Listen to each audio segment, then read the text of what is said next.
Y hoy en el tablero, el declive del exministro Luis Fernando Velasco se enfrentó a César Gaviria por Petro y esperó meses para ocupar un cargo que lo llevó a la cárcel. No se olviden suscribirse, activar la campanita, dejarnos sus mensajes de apoyo. Los estaremos leyendo y si tenemos la oportunidad vamos a contestar todos sus mensajes. No se olviden que esto es El Tablero. El exministro del Interior, Luis Fernando Velasco, tenía dos intenciones tras su paso por el gobierno de Gustavo Petro. Una, quedarse con el Partido Liberal, tumbar a César Gaviria de la dirección general del Trapo Rojo y dirigir la casa política hacia el progresismo. La segunda, aspirar a la presidencia, como lo confesó a varios políticos en el Huila, donde estuvo a finales de junio del 2024, en plenas fiestas de San Pedro, días antes de que el presidente oficializara su salida del cargo en medio del escándalo de la UNGRD. Velasco no logró ninguna de las dos cosas.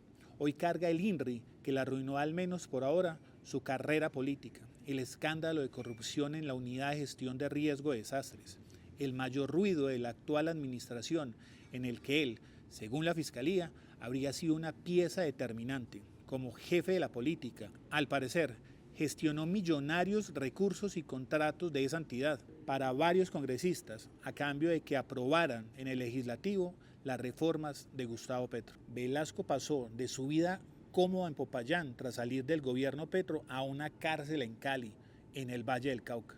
Y lo más probable, si nada extraordinario ocurre, es que termine condenado judicialmente y pasando varios años privado de la libertad.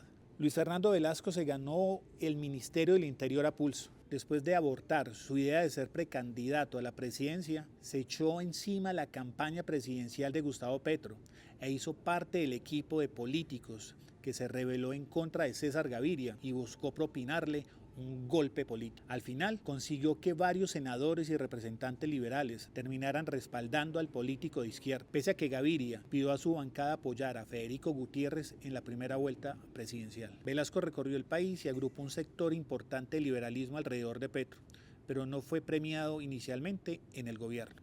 En agosto del 2022, cuando el presidente se ciñó la banda presidencial, no contó con Luis Fernando Velasco, el ministro del Interior. El cargo soñado del payanés fue para Alonso Prada, santista, exsecretario privado de Juan Manuel Santos y aliado de Roy Barreras, primer presidente del Senado de Petro.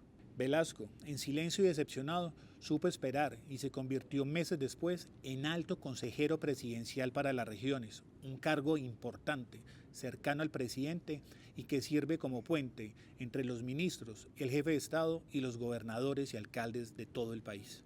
Pero no fue suficiente. Velasco estuvo en la banca esperando durante meses el pitazo para entrar a la cancha y lo consiguió. Alfonso Prada, con el desgaste del arranque del Congreso, renunció y Gustavo Petro llamó a Luis Fernando Velasco al Ministerio del Interior. Lo primero que hizo fue impulsar la fallida reforma a la salud de la exministra Carolina Corcho y de tratar de recomponer la unidad nacional que Petro había dinamitado, aunque solo lo logró a medias.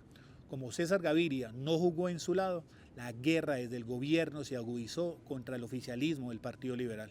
Hoy, César Gaviria sigue en la dirección del Partido Liberal. La mayoría de las reformas de Petro no se aprobaron y Luis Fernando Velasco enfrenta graves líos judiciales que amenazan con sepultar su amplia carrera política.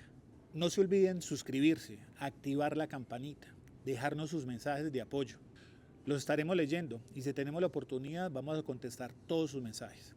No se olviden que esto es El Tablero.